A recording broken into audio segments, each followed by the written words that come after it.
ثمانية أزواج. أعوذ بالله من الشيطان الرجيم.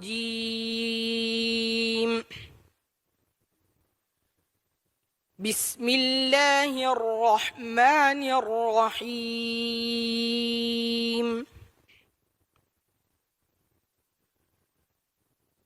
ثمانية أزواج،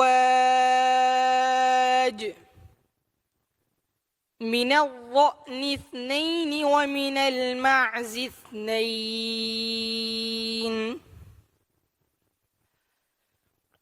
قل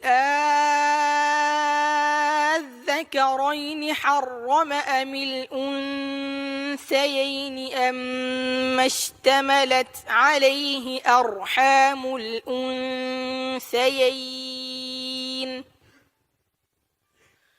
نبئوني بعلم إن كنتم صادقين.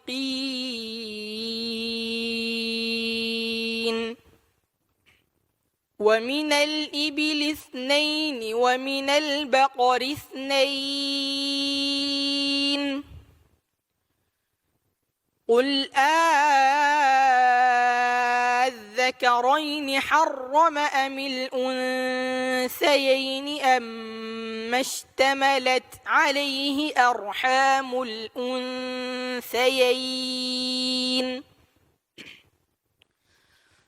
أم كنتم شهداء إذ وصاكم الله بهذا فمن أظلم ممن افترى على الله كذبا ليضل الناس بغير علم. إن الله لا يهدي القوم الظالمين.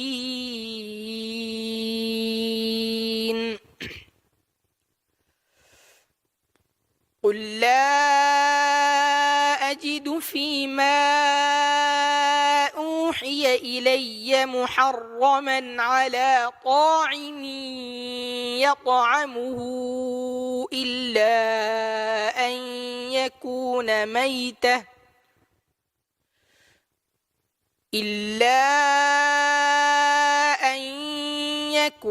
ميتة أو دما مسفوحا أو لحم خنزير فإنه رجس أو فسقا أهل لغير الله به. فمن اضطر غير باغ ولا عاد فإن ربك غفور رحيم.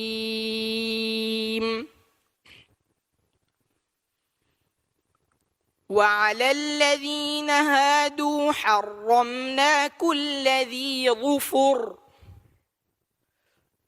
ومن البقر والغنم حرمنا عليهم شحومهما إلا ما حملت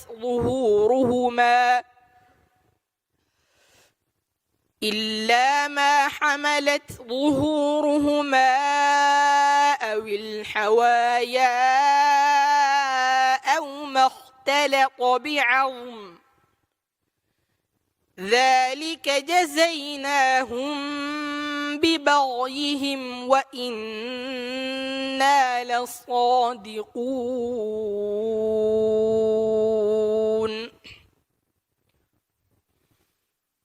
فإن كذبوك فقل ربكم ذو رحمة واسعة ولا يرد بأسه عن القوم المجرمين.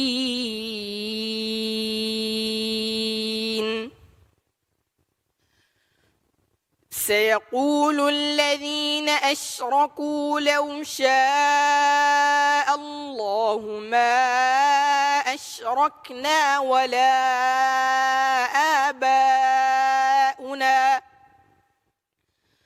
ولا حرمنا من شيء كذلك كذب الذين من قبلهم حتى ذاقوا بأسنا قل هل عندكم من علم فتخرجوه لنا إن تتبعون إلا الظن وإن أنتم إلا تخرصون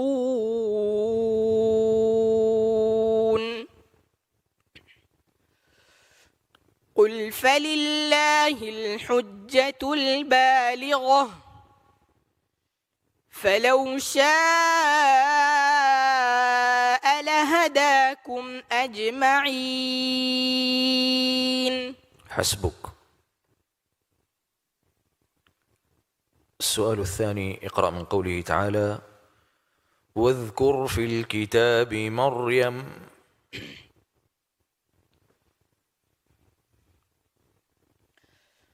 أعوذ بالله من الشيطان الرجيم.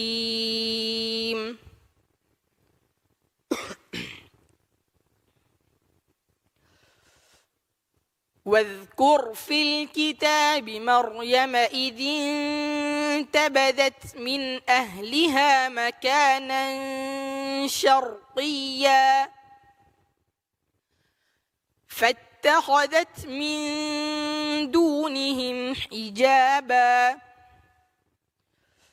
فأرسلنا إليها روحنا فتمثل لها بشرا سويا قالت إني أعوذ بالرحمن منك إن كنت تقيا قال إنما أنا رسول ربك لأهب لك غلاما زكيا قالت أنى يكون لي غلام ولم يمسسني بشر ولم أك بغيا قال كذلك قال ربك هو علي هين ولنجعله آية للناس ورحمة منا وكان أمرا مقضيا فحملته فانتبذت به مكانا قصيا فأجاءها المخاض إلى جذع النخلة قالت يا ليتني مت قبل هذا وكنت نسيا منسيا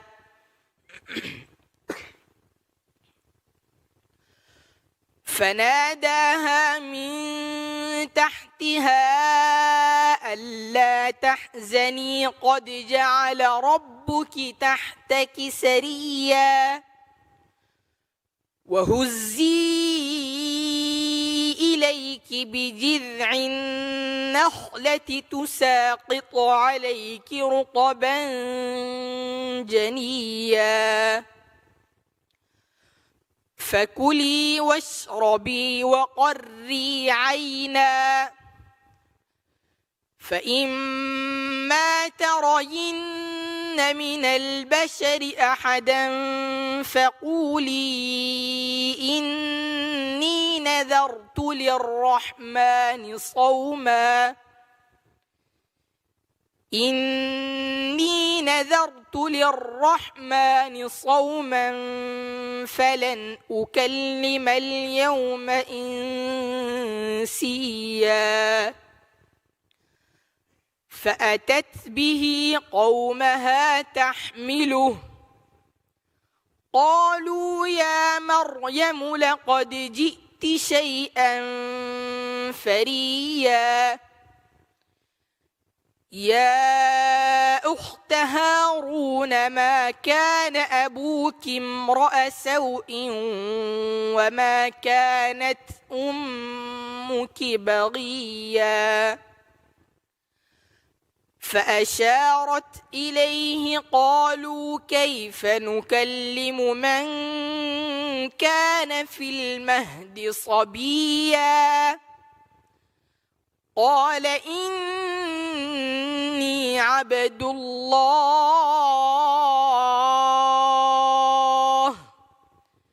آتاني الكتاب وجعلني نبيا وجعلني مباركا أينما كنت وأوصاني بالصلاة والزكاة ما دمت حيا وبرا بوالدتي ولم يجعلني جبارا شقيا والسلام علي يوم ولدت ويوم أموت ويوم أبعث حيا ذلك عيسى بن مريم قول الحق الذي فيه يمترون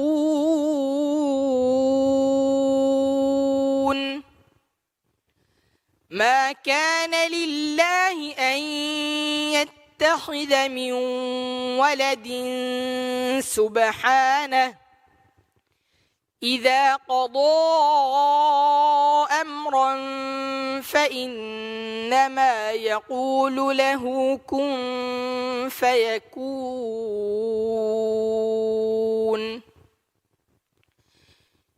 إن الله هو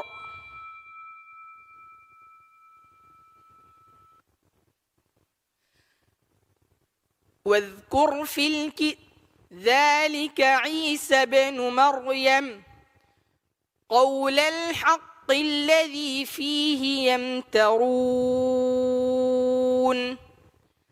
ما كان لله أن يتخذ من ولد سبحانه إذا قضى أمرا فإنما يقول له كن فيكون وإن الله هو ربي وإن الله ربي وربكم فاعبدوه هذا صراط مستقيم. حسبك. السؤال الأخير، اقرأ من قوله تعالى: وكأي من قرية هي أشد قوة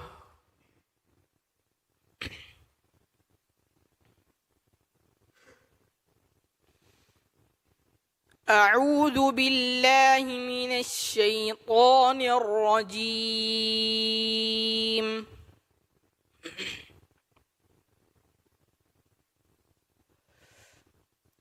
وكأي من قرية هي أشد قوة من قريتك التي أخرجتك أهلكناهم فلا ناصر لهم أفمن كان على بينة من ربه كمن زين له سوء عمله واتبعوا أهواءهم.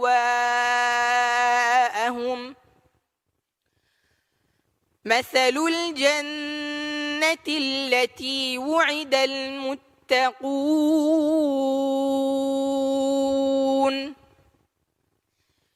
فيها أنهار من ماء غير آسٍ وأنهار من لبن لم يتغير طعمه وأنهار من خمر لذة للشاربين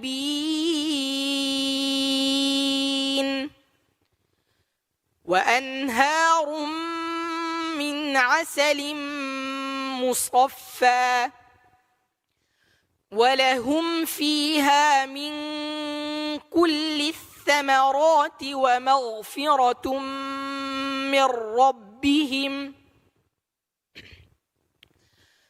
كمن هو خالد في النار وسقوا ماء حميما فقطع أمعاءهم ومنهم من يستمع إليك حتى إذا خرجوا من عندك قالوا للذين أوتوا العلم ماذا قال آنفا أولئك الذين طبع الله على قلوبهم واتبعوا أهواءهم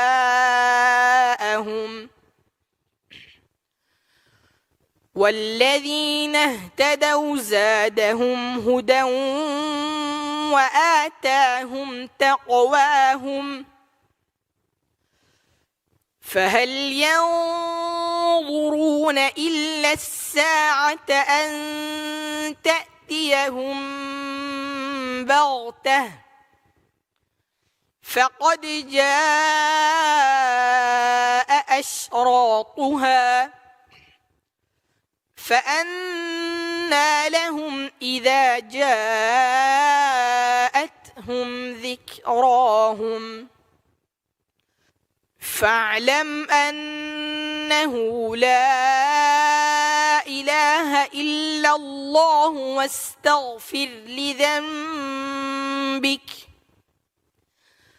واستغفر لذنبك وللمؤمنين والمؤمنات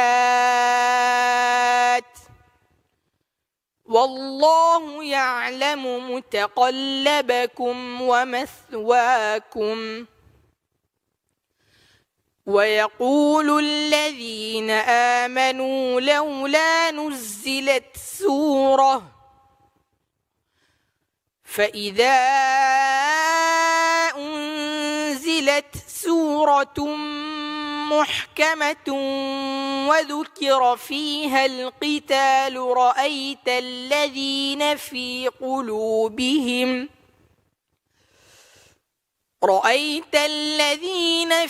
قلوبهم مرض ينظرون إليك نظر المغشي عليه من الموت فأولى لهم طاعة وقول معروف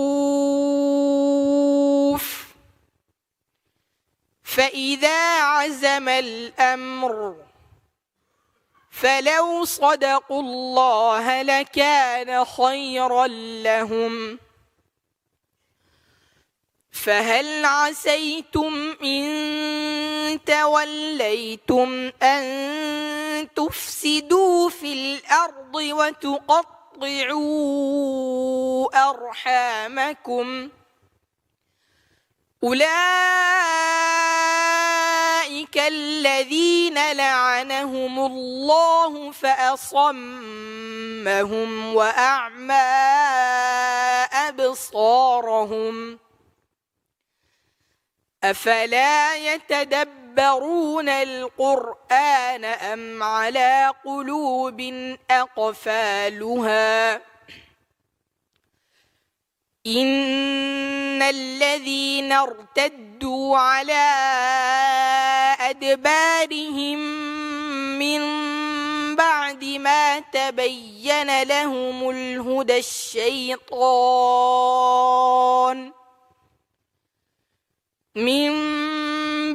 ما تبين لهم الهدى الشيطان سول لهم وأملى لهم ذلك بأنهم قالوا للذين كرهوا ما نزل الله سنطيعكم في بعض الأمر والله يعلم إسرارهم. حسبك، بارك الله فيك. صدق الله العظيم.